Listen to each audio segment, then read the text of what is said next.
On January 25th, 1987, I was at home at 10 at night, and I got the phone call you never want to get when you do the work that I do with homeless and at-risk youth. Mark, you need to get to the house right away. One of our staff members is dead. She's been murdered. I jumped in the car. I lived in Brooklyn. It usually took me 40 minutes to drive to the South Bronx. I did it in about 25 minutes. And when I got there, when I crossed over the Willis Avenue Bridge, I'll never forget the sight of about 30 police cars, all with the lights going, in front of the house. I went inside.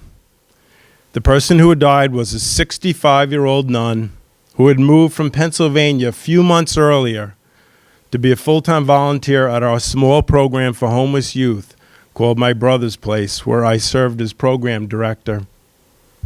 She'd been in the basement that night during the Super Bowl counting petty cash when a 19-year-old boy who'd been discharged the day before came in high on crack cocaine, and he stabbed her to death. I stayed for a few hours talking to the kids, talking to the other staff, talking to the police. And as he prepared to leave, I naively asked the officer in charge, "Do you think this is going to be in the news tomorrow?" And he said, "Mister, your life as you know it is about to change drastically in about 4 hours." The headline of the New York Post the next day was "Nun Killer on the Loose." Every radio, every TV, it was all over. They caught this young man within 48 hours. There was a trial. He was convicted, sentenced to 15 years to life. This whole episode was like a nightmare. It was a living nightmare. It was like the worst possible thing that could ever happen. And it happened on my watch, and it happened to somebody I cared for. And after that, I've been working with homeless youth for about 6 years. I was like, I'm done. I've just wasted 6 years of my life. I'm going to find something else to do. I don't think these kids want to be helped. I don't think they can be helped. So I left there. I got a job at an $80 million nonprofit, but it was administrative. I was pushing papers. I didn't want to see a young person. I didn't want to be near a young person. I had a degree in business. I started thinking, why don't I go sell stocks or bonds or computers or something, take care of myself and my family. There's nothing wrong with that. About 2 years later, I'm still at this big nonprofit, and I got a phone call from a new supervisor there. His name was Paul. He and I had actually worked together briefly 6 years earlier. And he said, you know, our organization has a 20-bed residence for homeless teenage boys in Williamsburg, Brooklyn. And the director there is doing a terrible job. I'm going to fire him. I think you should take it over. And I said, I'm flattered, but no thanks. One of these kids already killed somebody who I cared about. I don't think there's a way to help them. And he said, there is a way to help them, and I know how to do it, and I will teach you if you allow me. And I said no. And he kept calling, and I kept saying no, and he kept calling, and I said maybe, and he kept calling, and I said yes. And I think there was something inside of me that wanted to work with kids like this. And maybe this person knew how to teach me how to do it. So let's talk about Williamsburg, Brooklyn. If you Google Williamsburg, Brooklyn today, look at that. Nice little sidewalk cafe, Starbucks, a bunch of hipsters having drinks. Okay, it's only one subway stop from Manhattan. That is not how I remember Williamsburg. This, if you Google Williamsburg 1990, which is when I was there, you see this, very familiar. Okay, I recognize that. Definitely that. It was one of the highest poverty, high crime rate areas in New York City in the 90s, and that's saying something because there was a lot of crime and poverty in New York City. Definitely a car thing going on in Williamsburg. That's where all the chop shops were. So if you stole a car anywhere in New York City, you went to Williamsburg and you drop it at a chop shop and the fenders would go here, the engine would go here, the tires would go there, and whatever was left, they'd light it on fire. So that's what I'm walking into. So I'm supposed to start the day after Labor Day, 1990, 4 days earlier, Paul calls me at my office and said, I'm sending you a fax. I want you to read the fax and call me back. Faxes then came out like on toilet paper roll. There was no email. Do you remember that? So I get this fax, and it's a series of demands. The name of the program is called Epiphany Youth Hostel. There was an Epiphany church. It was a convent they had converted into housing for homeless teens, the Epiphany Youth Hostel. So every single staff member has signed this petition. The maintenance man, the cook, everybody. 2 demands. Number 1, we don't know who Mark Redmond is, but whoever he is, we don't want him as our director. Number 2, we want our old director back. So I read this, and my heart just sank. So I'm thinking, I'm going to call Paul, and he's going to say, let's slow this down. Don't go on Tuesday. Let me go and talk to the staff. I'm sure he's going to say that. In fact, I'm hoping he's going to say that. You know what he said? Screw them! It was actually a worse language than that, but the hell with them. You show up there on Tuesday just like you're supposed to. I have your back. I was like, okay. So I go there. Number 1, there's 20 beds in the house. There's only 10 kids living in the house. This is New York City. There's thousands of homeless teenagers in New York City. How could half the place be empty? Number 2, nobody's working.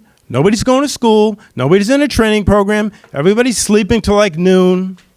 The place is filthy, dirty, broken furniture, graffiti. It needed a paint job. The next day, the officials from the Division for Youth, New York City, funded this program. They show up. They go through the house. They look at files. The woman who runs the Division for Youth sits me down and says, you have 90 days to get this place in order, or we are closing it down.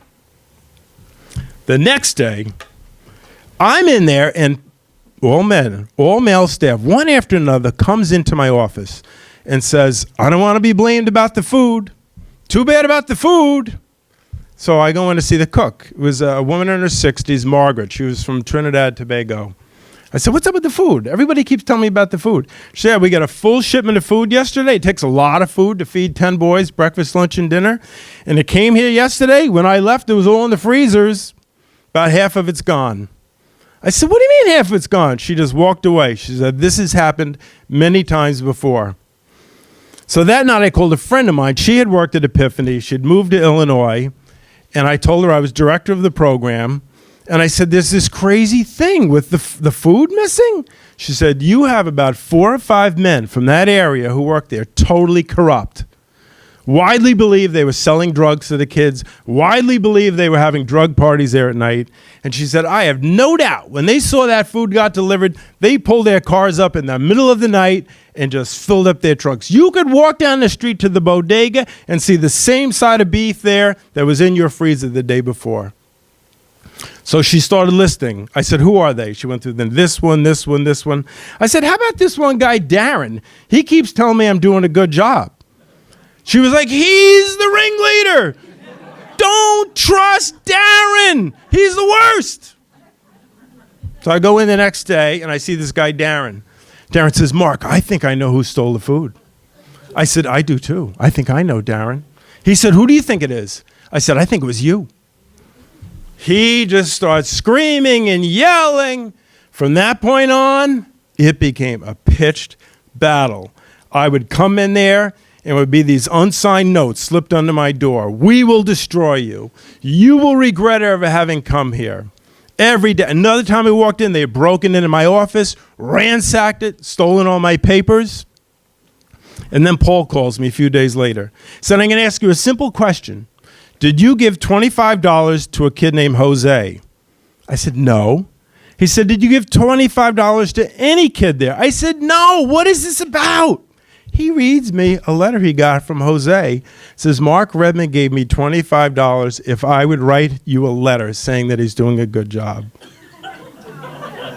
A few days later, he gets another letter. Now it's $40. These men were giving these homeless kids money to send these letters. Paul says to me, you know, in a way, this is a good thing. I'm like, how is this a good thing? He said, because these men are trying to get me to question your integrity, and your integrity is one thing about which I have no doubt at all. Do you know how good that made me feel? There were good staff there. There was some really good staff there, but they weren't helping me. I finally called one woman, and I was like, you can see what these guys are doing to me. Why won't you help me? And she said, it's between them and you. It's between them and you. She was frightened. They were all frightened. They didn't want to get involved. The only person who was willing to help me was the cook. So one day the cook comes in. I worked late. I would work late there a couple of nights, and she would come in and give me these delicious Caribbean meals, and she slipped the tray on my desk, and she leaned over and she whispered and said, everybody talks in front of the cook as if I'm not even there, but I hear what they're saying, and these men are now talking about harming you physically, and you should be very careful. That was not an idle threat. There was a finance director at another nonprofit in the Bronx a few months earlier who had discovered corruption, and they killed her. I was taking the subway and walking about 10 blocks to Epiphany. It would have been, people died and got shot in Epiphany at Williamsburg all the time, every night. You'd hear gunshots at night. So I was like a sitting duck. And I called Paul. I said, you have to get me a car. I cannot be walking around this neighborhood. So this is going on. I was a wreck. My stomach was in a knot. I was losing weight. I was having trouble sleeping. I remember thinking, how did Gandhi do it? How did Martin Luther King do it? How did Jesus Christ do it? How do you go about your day doing your work, knowing in the back of your mind, someone's coming to get you, and you don't know who it's going to be, or when it's going to be, or where it's going to be, but it's coming. That's what that felt like. Finally, one day, this is going on for weeks, and Paul calls and says, I get these crazy letters from these men accusing you of all kinds of things. I was waiting for the sexual abuse charge. I was waiting for that. And he said, there's all these misspellings and grammatical errors. I can't believe they have a high school diploma. Don't you need a high school diploma to work at Epiphany? And I said, yes, you do. It's a state regulation. So we called the State Board of Ed. None of them had a high school diploma. So we fired them all.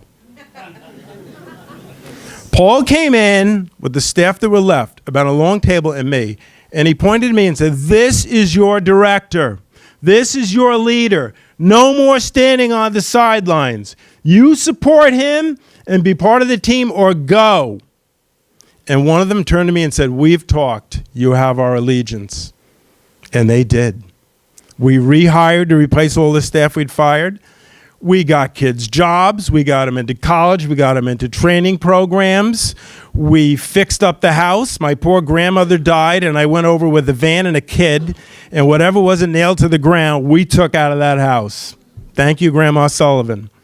And we put sod in the back. We put in horseshoe pits.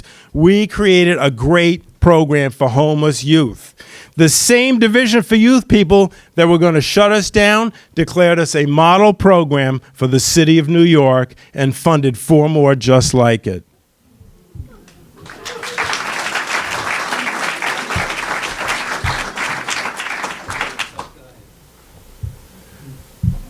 This whole experience changed me. It was ironic it was called Epiphany because I had my own epiphany. And my epiphany was that there was a way to help youth like this. And Paul taught me. There are things he taught me in 1990 and 91 that I use today at Spectrum. And the other part of the epiphany was this, that I had been right all along. I was called to do this work. It was my destiny. It was what I was put on earth to do, and that's why I'm still doing it 30 years later.